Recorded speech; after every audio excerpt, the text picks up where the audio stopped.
तो क्या प्रवेश वर्मा करने वाले हैं बगावत?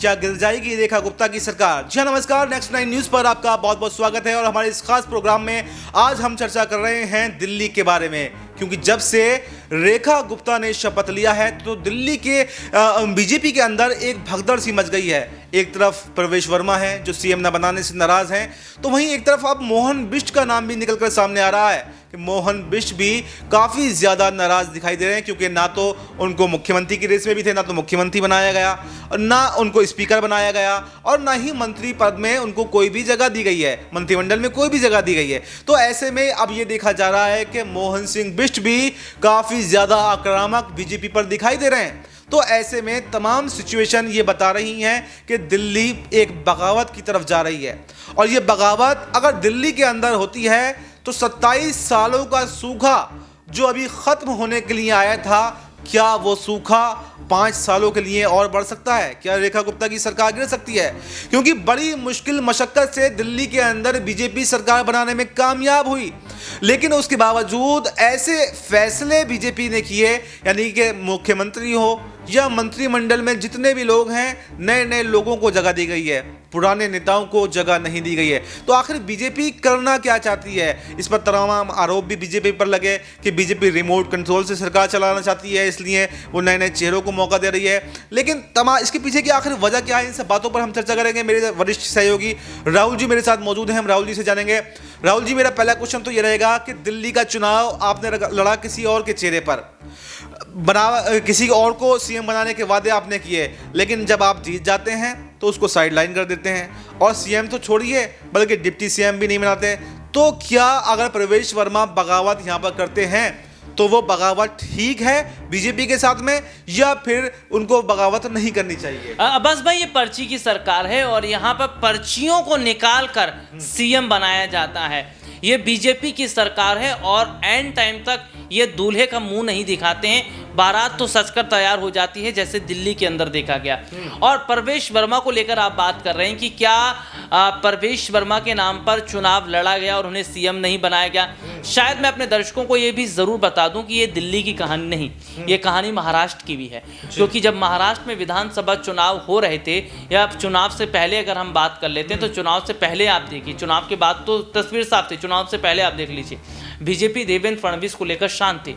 हर जगह एकनाथ शिंदे ही हर चीज का ऐलान कर रहे थे, हर जगह शिंदे का चेहरा ही नजर आ रहा था, हर जगह शिंदे और शिंदे ही थे। और महाराष्ट्र की जनता भी यही मानकर बैठी थी कि शिंदे ही जो हैं वे अगले सीएम होने वाले हैं। तो ऐसे में खुद ये शिंदे भी बात मानकर चल रहे थे।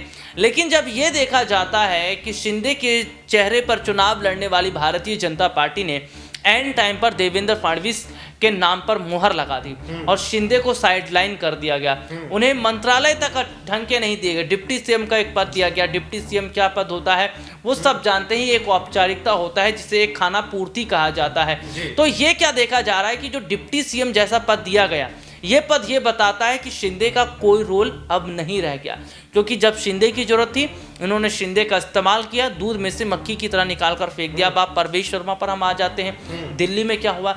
दिल्ली में जो सियासी माहौल था, देखिए हर जगह अगर हम बात करते हैं तो प्रवेश वर्मा की चर्चा चल रही थी, और बहुत बड़े हद तक ये माना जा रहा था कि दिल्ली में बीजेपी की सरकार बनेगी तो प्रवेश साहिब वर्मा ही जो हैं वे दिल्ली के सीएम बनेंगे। और ये बात प्रवेश वर्मा भी खुद इस बात को मानकर बैठे थे। और देखिए, जब वो नई दिल्ली सीट से चुनाव जीत जाते हैं, 4000 कुछ के वोट से वो हरा देते हैं, जो है 4000 कुछ वोट से जब जो जीतते हैं। देखिए, अरविंद केजरीवाल जब हार जाते हैं, जब संदीप दीक्षित हार जाते हैं, तो फूले नहीं समाते हैं प्रवेश वर्मा, क्योंकि प्रवेश वर्मा ये मानकर बैठे थे कि अब मोहर पक्की है, क्योंकि अब मैं दिल्ली का सीएम बनने जा रहा हूं। लेकिन देखिए, खेल वहीं पर हो जाता है। बीजेपी चुनाव तो जीत जाती है, और देखिए इसे 4 दिन की चांदनी और फिर अंधेरी रात कही जाएगी, क्योंकि ये प्रवेश वर्मा के लिए यहाँ पर सही इसलिए बैठता है क्योंकि आपने उन्हें बस 4 दिन की चांदनी दिखाई, और प्रवेश वर्मा इमेजिन करने लगे थे कि सीएम ऐसा होता है।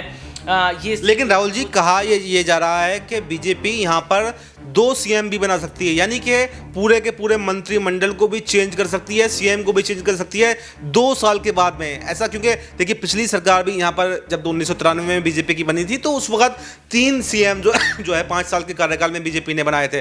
तो क्या वही फॉर्मूला बीजेपी दोबारा से यहाँ पर अपनाने जा रही है? क्या 2 सीएम या 3 सीएम भी इस 5 साल के कार्यकाल में बन सकते हैं? देखिए, जिस तरीके से आप 2-3 सीएम की बात कर रहे हैं और जो पहले की आपने स्टोरी बताई है उसको हम झुठला नहीं सकते। देखिए, बीजेपी कब क्या कर सकती है ये नहीं पता, क्योंकि जब राजनाथ सिंह वसुंधरा राजे के हाथ में एक छोटी सी पर्ची थमा देते हैं और जब वसुंधरा राजे उस पर्ची को खोलती हैं तो वो खुद हक्की बक्की रह जाती हैं, क्योंकि वे तो पर्ची में अपना नाम सोच के बैठी थी लेकिन नाम भजन लाल शर्मा का आ गया। तो यहाँ पर बीजेपी के अंदर कुछ भी हो सकता है। और जिस तरीके से पहले आप देखा है कि 3 सीएम की आप चर्चा कर रहे थे, देखिए मैं ये कहना चाहूँगा कि आप अपने 5 साल के कार्यकाल में आप 50 सीएम बनाकर डाल दीजिए, 50 सीएम बना दीजिए। आप 1 साल उसको बनाइए, 2 साल 2.5 साल इसको बनाइए, लेकिन आप ये भी तो देखिए कि इसका दिल्ली के कामकाज पर कितना प्रभाव होगा, क्योंकि एक सीएम ने जहां तक काम को समझा है, जिस तरह से चीज़ों को वो समझा है, उसके बाद जो दूसरा आएगा उससे चीज़ों को समझने में टाइम लगेगा, और जब तक वो समझेगा उसका कार्यकाल खत्म। फिर ऐसे में तीसरा आएगा, जब तक वो समझेगा उसका कार्यकाल खत्म। इससे नुकसान किसको होगा? इससे नुकसान दिल्ली की जनता को होगा। लेकिन उसके नेता तो संतुष्ट हो जाएंगे ना, जो बगावत पर तुले हुए हैं। देखिए, बगावत को रोकने का यही तरीका होता है कि उसको भी कुछ दे दिया जाए। और ये देखा भी जाता है कि कहीं जैसे डिप्टी सीएम की बात कर लेते हैं, डिप्टी सीएम भी यूं ही बनाए जाते हैं ताकि उनको औपचारिकता का एक पद दे दिया जाता है ताकि वो बगावत ना करें। तो ये एक रोकने का तरीका होता है और बीजेपी इसमें माहिर है। देखिए, वसुंधरा राजे को अभी तक कोई भी बड़ा पद नहीं दिया गया, लेकिन उनको रोके रखा है। शिवराज सिंह चौहान को मुख्यमंत्री से हटाया तो केंद्रीय मंत्री बना दिया। यानी सबको या तो आपको रोके रखेंगे या कोई दिलासा आपको देते रहेंगे, या क्योंकि उनको पता है कि बगावत अगर होगी तो वो ठीक नहीं रहेगा, इसलिए वो तमाम नेताओं को, अपने लोगों को बांधकर ऐसे जकड़ कर रखते हैं ताकि कोई बगावत कर ही नहीं पाए। जी बिल्कुल, देखिए आवाज़ भाई बहुत सही बोल रहे हैं आप, क्योंकि जिस तरीके से देखा जा रहा है कि ये बगावत को रोकने का एक तरीका होता है और ये जो विधायक होते हैं उन्हें खुश करने का तरीका होता है। लेकिन आप अपने आप में ही 16 पर्ची धप खेलेंगे तो जनता का विकास फिर कहाँ से हो पाएगा?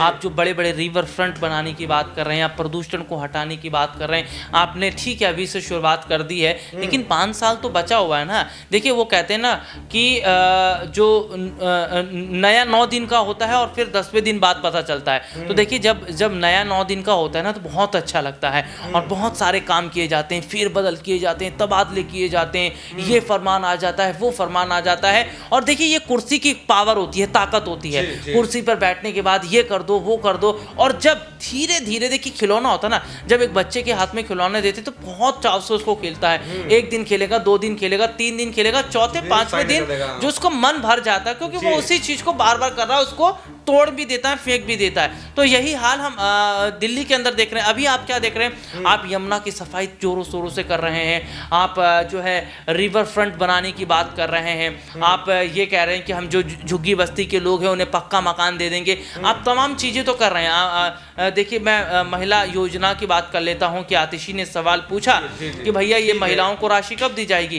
तो उन्होंने ये सीधे तौर पर कहा कि भैया ये 2 मार्च से लागू होगी। देखिए, वही मैं बात कहना चाह रहा हूं कि आप 1, 2, 3 सीएम चाहे जितने बना लीजिए, लेकिन दिल्ली को विकास जरूर दीजिए। और दिल्ली को विकास नहीं मिलेगा तो कोई फायदा नहीं। लेकिन नो डाउट बीजेपी में बगावत हो रही है, नो डाउट बीजेपी में सब कुछ ठीक नहीं है। और बीजेपी में परवेश वर्मा हो, मोहन सिंह बिष्ट हो, मनोज